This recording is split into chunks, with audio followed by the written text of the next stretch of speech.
The princess chuckled, her emerald eyes gleaming with challenge. "You're arrogant, Kira. I won't hold back anymore." She raised her hands toward the sky, her voice echoing with power. "Come forth, Ash." The air grew heavy with heat as the temperature surged.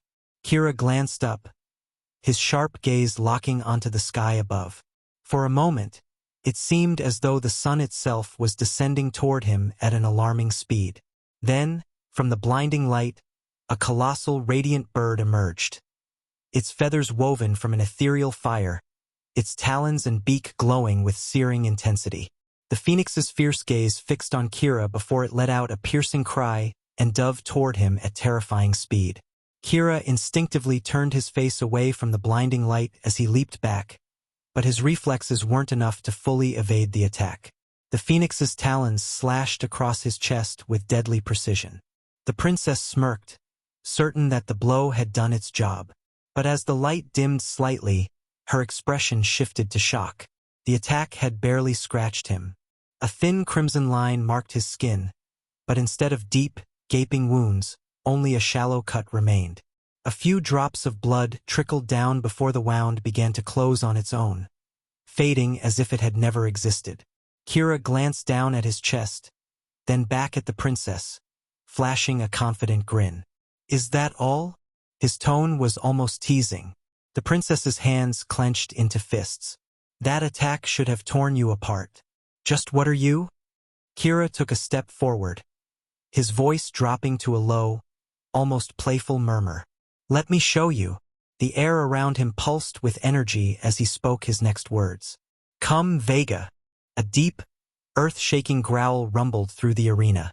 In an instant, a massive golden lion appeared beside him, its sheer size and presence commanding attention. Vega's piercing gaze locked onto the phoenix, and with a deafening roar, the very ground trembled beneath them. The force of it sent ripples through the battlefield, forcing the phoenix to hesitate, its blazing wings faltering for a brief moment. The princess stared at Kira in astonishment. "Vega! That's Arwen's lion. How did you—" Before she could finish, the king struck the ground with his staff, his deep voice cutting through the tension. "Enough!" The queen nodded, her tone firm yet calm. "We have seen enough. This fight is over. You two follow us inside. We have much to discuss." At her command, the princess waved her hand, and the blazing phoenix dissolved into embers before vanishing completely. Kira did the same, sending Vega back to the heart of the forest. As their summoned beasts disappeared, the entire battlefield trembled, the ground shifting until the grand hall reverted to its pristine marble state.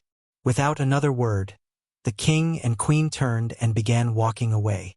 A guard stepped forward, motioning for Kira to follow. Before he could react, the princess took his hand in both of hers, squeezing it in a brief but firm embrace. "Come on." Without waiting for a response, she pulled him along after the king and queen, several guards trailing behind them. They entered a vast chamber, its walls adorned with intricate carvings of ancient Druidic lore. The air inside carried a quiet weight of history, as if the very room had witnessed countless secrets unfold within its walls. The princess gestured for the guards to remain outside before closing the doors behind them. As soon as Kira stepped inside, the queen wasted no time. "Tell me, where did you meet Vega?" Kira exhaled, rubbing the back of his neck. "That's a long story." The king and queen exchanged a glance before taking their seats, their eyes fixed on him with anticipation. The princess crossed her arms. "What are you waiting for? We're ready to listen." Kira kept his response brief. "The giant lion tried to kill me and my mother over 10 years ago." The king's face shifted, a shadow of emotion flickering across his regal demeanor. Beside him, the queen's eyes gleamed with sudden realization. "Are you Laura's son?" she asked, her voice softer now. Kira blinked, caught off guard. "You know my mother?" The king leaned forward, his gaze intense. "Earlier, you said your grandmother was taken by the Necromancer King. Tell me, what is your grandmother's name?" Kira hesitated for only a second before answering. "Arya." A heavy silence filled the room. The king's eyes welled with unshed tears as he turned toward the queen, emotion tightening his features. The princess, who had been watching intently, suddenly gasped. I knew it. I knew that kind of power could only come from my own family.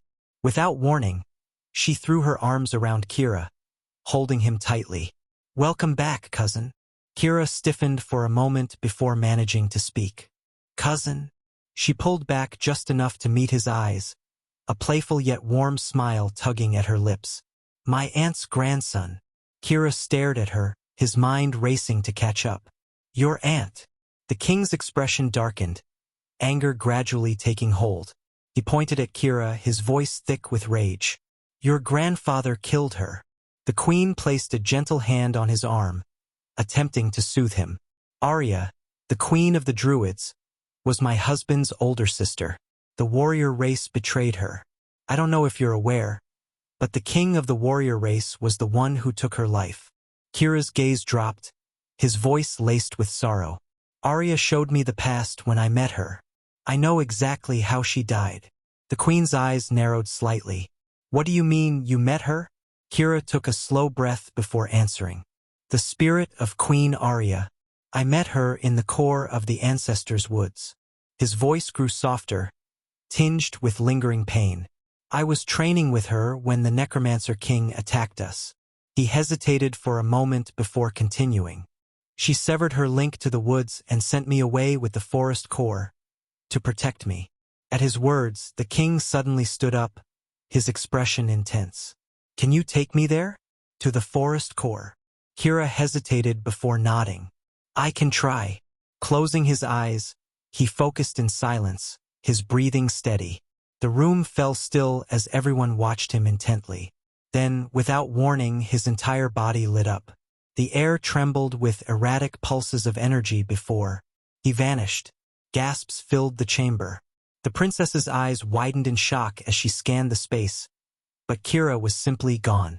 Before anyone could fully process what had happened, a sudden burst of energy filled the air, and Kira reappeared in the exact same spot. He let out a slow exhale. I don't know. It's hard to take you with me, he admitted. I can only send the animals I'm connected with. I've never tried to take another person before. The king and queen exchanged a glance before stepping forward. Placing their hands firmly on Kira's shoulders, they met his gaze. Try again. The moment they touched him, Kira's body glowed with a brilliant white light. A rush of energy surged through him, his connection to nature and magic deepening in an overwhelming wave. At the last moment, the princess rushed forward, placing her hand on them just before they all vanished. In the blink of an eye, they reappeared within the heart of the forest. The king turned slowly, taking in the sacred place with a solemn expression. The queen exhaled, her voice filled with emotion. This is it, the heart of Arya's forest.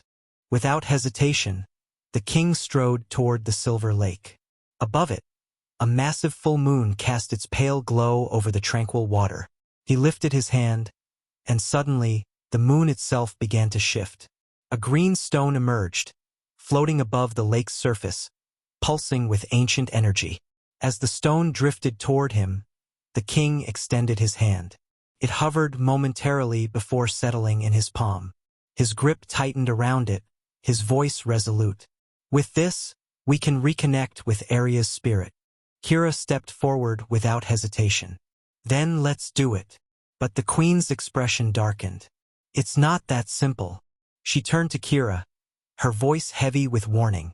If she's under Varow's control, opening a connection could be like building a bridge straight to him. We need to think this through. The king, however, wasn't listening.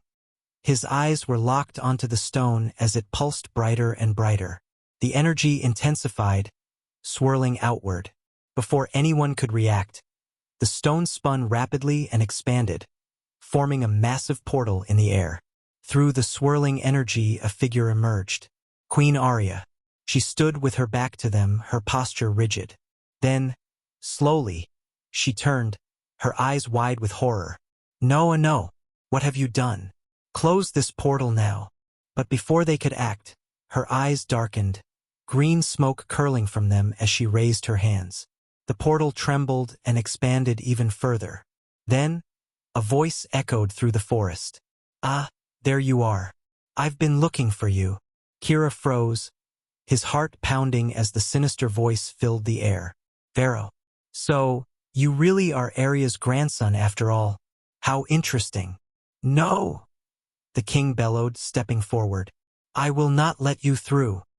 He fought to close the portal, but Arya's corrupted power surged against him, forcing it open wider and wider. Then, a deafening roar. A colossal dragon burst through the portal, its body wreathed in shimmering blue fire. The moment it emerged, it unleashed a torrent of flames. Kira leaped back, barely dodging the inferno as the searing heat washed over him. But the king, standing directly in front of the portal, had no chance. The blue fire engulfed him completely. Kira's breath caught in his throat as the flames consumed the spot where the king had stood. Panic gripped him as the inferno spread across the sacred ground. Then a scream. The princess. His head snapped toward her just as another wave of dragon fire streaked toward her frozen form. She stood motionless, her eyes wide in shock, unable to react in time. Suddenly, everything slowed. Kira's power surged instinctively, bending time itself. The dragon's flames, once roaring toward the princess, now crawled through the air like liquid fire. At the same time, Kira's spiritual energy ignited, coursing through his body and granting him impossible speed. He moved. In a heartbeat, he reached the princess, wrapping his arms around her and pulling her away, just as the flames devoured the space she had stood in. But he wasn't fast enough. The fire licked his shoulder, searing through his uniform and sinking into his skin like molten metal. Kira screamed. Agony flared across his body as the cursed flames spread, blackened veins racing along his arm. He staggered but gritted his teeth, forcing himself to focus, until a sudden, piercing scream shattered through the chaos. "Mother, no!" Kira's head snapped up, his vision blurring from the pain. Through the haze, he saw Varow standing in front of the kneeling queen, his cold, skeletal fingers gripping the handle of a massive black scythe. A dark pulse rippled through the air. Kira's breath caught as he watched, helpless, as the scythe's edge sliced through the queen. Her body didn't bleed. Instead, a soft, glowing light, her soul, ripped from her chest and vanished into the cursed weapon. For a brief second, her eyes met the princess's, filled with sorrow, love, and regret, before she collapsed lifelessly to the ground. Silence. Then, the princess screamed. It wasn't just a cry of anguish. It was power. The air trembled as she unleashed her forest's heart, the core of her life force, into the land around them. The reaction was instant. The sacred forest shifted, merging with Kira's. The charred ground revitalized. The dragon's cursed flames snuffed out in an instant. From the ashes, new life erupted. Small trees shooting up at unnatural speed, twisting and stretching toward the sky. Above them, something stirred. The full moon, once the sole ruler of the sky, now had a challenger.